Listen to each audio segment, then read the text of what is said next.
So today we are going to solve a transportation problem, and we are going to find the IBFS using Vogel's approximation method VAM, and test for optimality using MODI method. MODI method stands for modified distribution, and this MODI method is also known as UV method. Now the question given here is this one. It has three destinations, D1, D2, D3, and sources S1, S2, S3. Let's solve it. The first step in any transportation problem is first to check whether the given problem is balanced or not. If it is balanced, then we have to proceed. If it is not balanced, we need to balance it and then proceed. Now, how to check whether it is balanced or not? If the total supply is equal to total demand, we say that it is a balanced transportation problem. So what is the total supply here? Total supply is 7 plus 9 plus 18. It is 34. Similarly, the total demand is 5 plus 8 plus 21. This is also 34. 21 plus 8 is 29. 29 plus 5 is 34. So total supply is equals to total demand. So our problem starts from there. So I write solution as the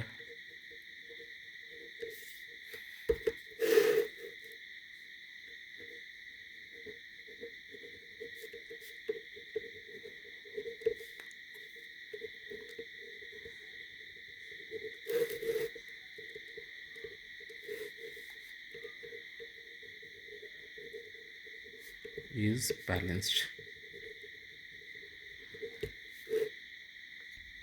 So as total supply is equal to total demand, which is equal to 34, problem is balanced, therefore we proceed. So we write the question as it is given in the question paper. By default, transportation problem are minimization problems. Now let us proceed to find the IBFS using VAM method. So when we are finding IBFS using VAM method, we find a set of row penalties and column penalties. To do so, we leave some space here and write the row penalties.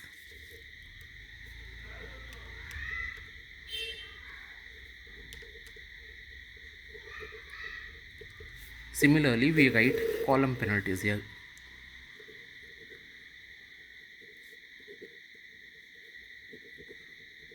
Again, we are leaving some space here and writing here. So why this space, we'll get to know now. What is row penalty? In the first row, we have to check which is the least element. Here 19 is the least element and second least is 30. What is the difference between these two? 30 minus 19 is 11. So I'll write it here, 11.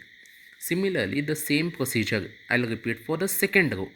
Now the least number is 30, the second least is 40. The difference is 10. So basically what I'm doing is least minus second least from each row. So here in the third row, least, second least, the difference is 32. The same procedure I am adopting now for column wise. So in the first column, out of all these three elements, 19, 70 and 40, the least is 19, the second least is 40. So in this case, the difference between 40 and 19 is 21. The same process, least and second least, difference is 22. Least and second least, difference is 10. So now we have our first set of row penalties and column penalties. Now in this case, what we have to do is we have to find the highest penalty. So which is the highest penalty out of all these 6 numbers? The highest penalty is 32, the highest number. So we need to allocate here. So where do we allocate? We allocate in this row, that is S3. Where do we allocate in this? We allocate in the least cost. So allocation happens here. How much do we allocate? The minimum of supply and demand. So which is the minimum of supply and demand? Supply is 18, demand is 8. So minimum of supply demand is 8. So I write it 8, and as soon as I do any allocation, I reduce it from both the supply as well as demand. So this becomes now equal to 0, and this becomes equal to 10. Whenever something becomes 0, cancel it out.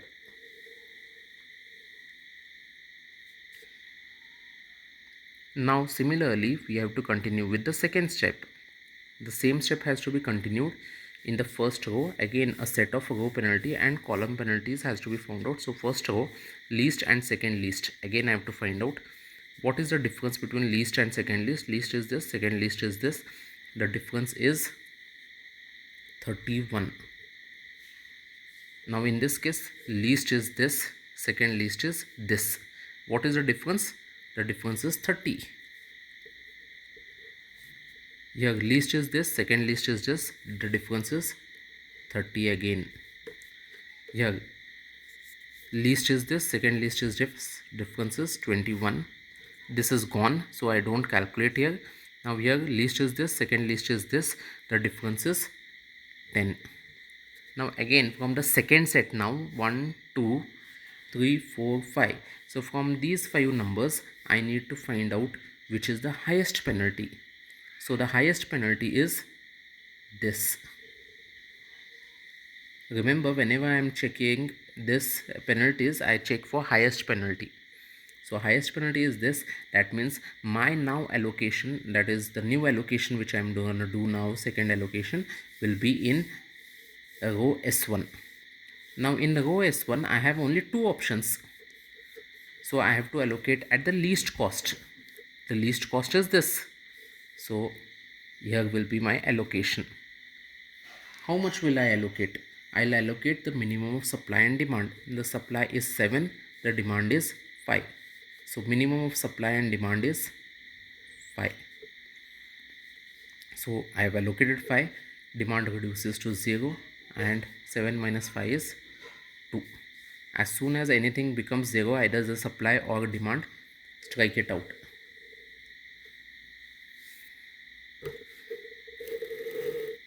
Now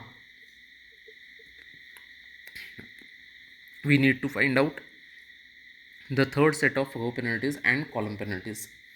So here we have only 50 remaining, and so the other number we assume it as 0 because there is no other number. So 50 minus 0 is 50, 40 minus 0 is 40, 70 minus 0 is 70, and here least and second least difference is 10. So the highest penalty is this. So I am gonna allocate here. Where do I allocate in S3? Now I have only one option because these two are already cancelled, gone. So I have only one option. I need to allocate there. How much do I allocate? Minimum of supply and demand. Supply is 10, demand is 21. So I'll allocate 10 here. This becomes 0, this becomes 11. As soon as anything becomes 0, either the row or column, delete that row or column. Now again, one more set of row penalties and column penalties I need to find out. 50, there's no other number in this row, so I assume it as 0. So 50 minus 0 is 50. Similarly 40, 40 minus 0 is 40. This is gone. Now what about this? Least and second least difference is 10. So the highest penalty is this. I need to allocate here. Only one option, I need to allocate there itself. Here minimum of supply and demand. Supply is 2, demand is 11. So minimum of supply and demand is been allocated. Reduces to 0, 2 minus 2 because 2 allocations has been done, and this becomes 9. So this has become 0, so I'll cancel it out. Now I have only one option remaining. There only I need to allocate. What is the supply? Supply is 9, demand is 9. So I'll allocate minimum of supply and demand is also 9.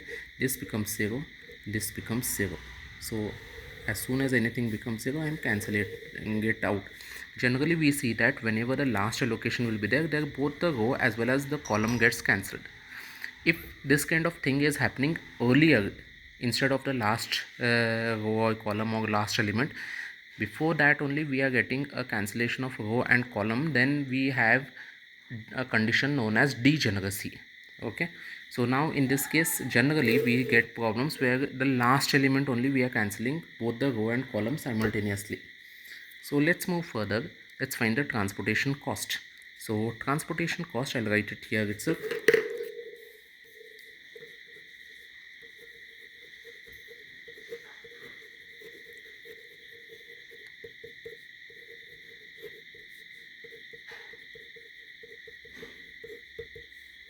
So let us find out transportation cost. 19 into 5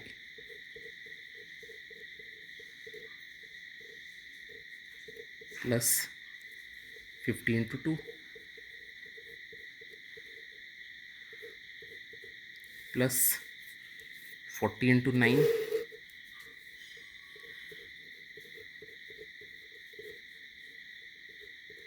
plus 8 into 8 plus 70 into 10. Wherever allocations I have done, there I am multiplying the cost element. So let us find out. 19 5 is 95 plus 100 plus 360 plus 64 plus 700, which is equals to, it becomes 1319 units, that is rupees or dollars, whatever it is. So I'm writing it as 1319 units. So this is the IBFS transportation cost. IBFS stands for initial basic feasible solution. So this is the initial solution. I do not know whether 1319 is the least cost or not.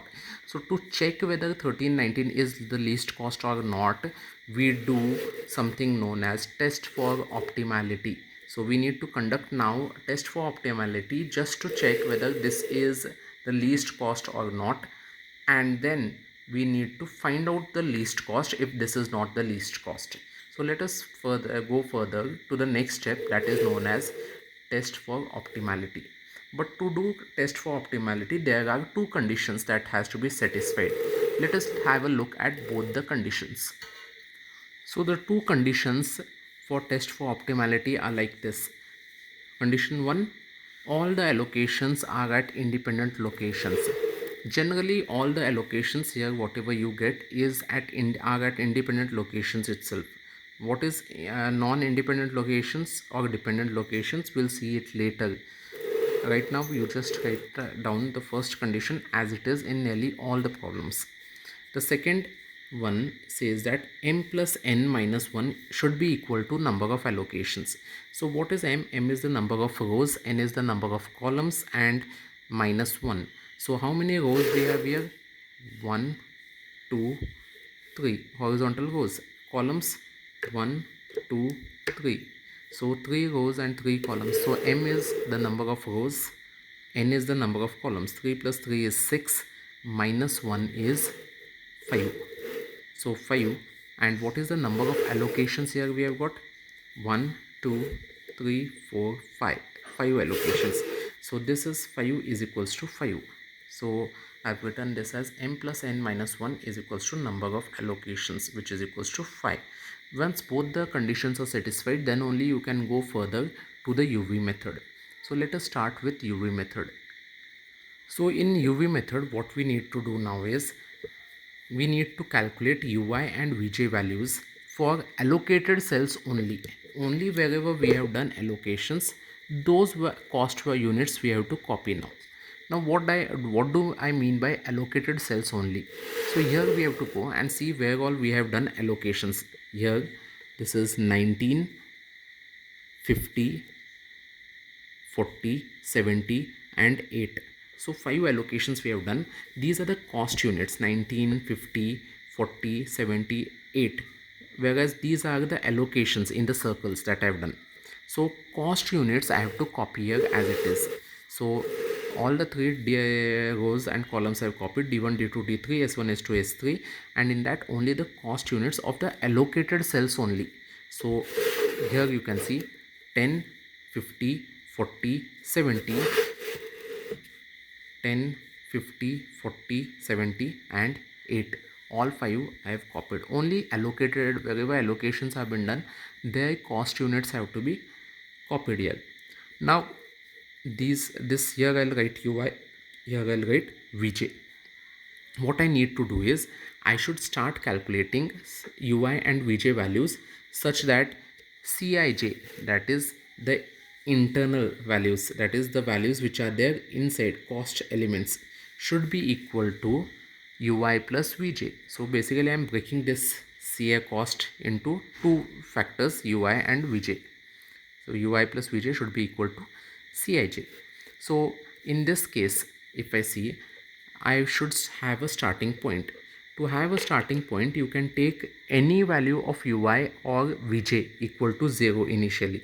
So I can take this as 0, or this as 0, or this as 0, or this, or this. Any value out of this 6 you can take initially as 0. But to make our calculations easier, what we do is we generally take that value of UI or VJ equal to 0 where we know the highest number of elements. For example, in this, the first row, how many elements do we know? We know 2 elements. Here we know only 1 element. In the third row we know 2 elements.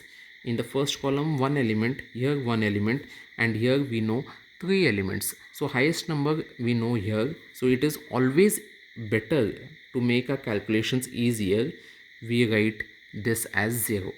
I can take this also 0, it does not change the answer, but the calculation becomes little tedious or lengthy. So this becomes easier for calculating. You can see now how it becomes easier. I have said Cij should be equal to Ui plus Vj. This is Cij. Cij are those inside the box numbers. So Cij, the Vj value is this, Ui value is to be calculated. So Ui dash plus 0, or you can say 0 plus dash equal to 50.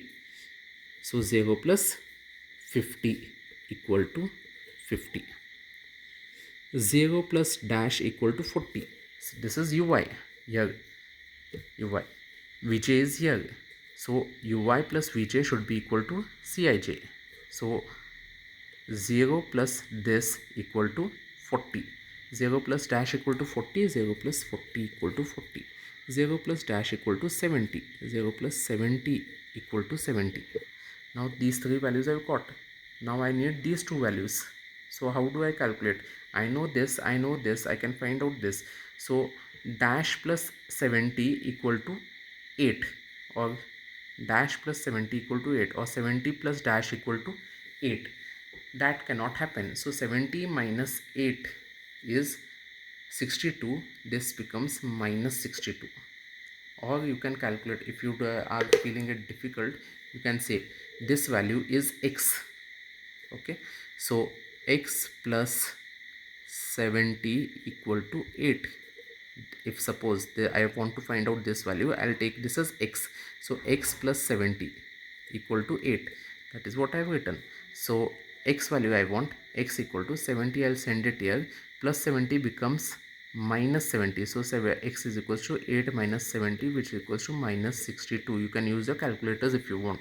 So x equal to minus 62. Similarly here I need to find out the value. I know this, I know this, I can find out this. So dash plus 50 equal to 10. So suppose if this is x, I'll write this as x plus 50, x plus 50 is equals to 10. So equal to 10. So x value I want, so x equal to 10, this goes here, becomes minus 50. So this becomes minus 40. So I get the answer as minus 40. So now I have calculated the value of UI and VJ. For calculations, what I have taken is I have taken allocated cells only. In the next step, I am going to find out opportunity cost, that is Dij values. Now for that, I need to take these empty cells into account. So let us find out that. So as I've said here, I've taken allocated cells and found out UI and VJ values. Now for the empty cells, I'm finding, that is empty cells, that is unallocated cells, I'm finding opportunity cost, that is Dij, and the formula for this is Dij equal to Cij minus of Ui plus Vj. Now this might feel little difficult or little complex kind of a formula, but easier way is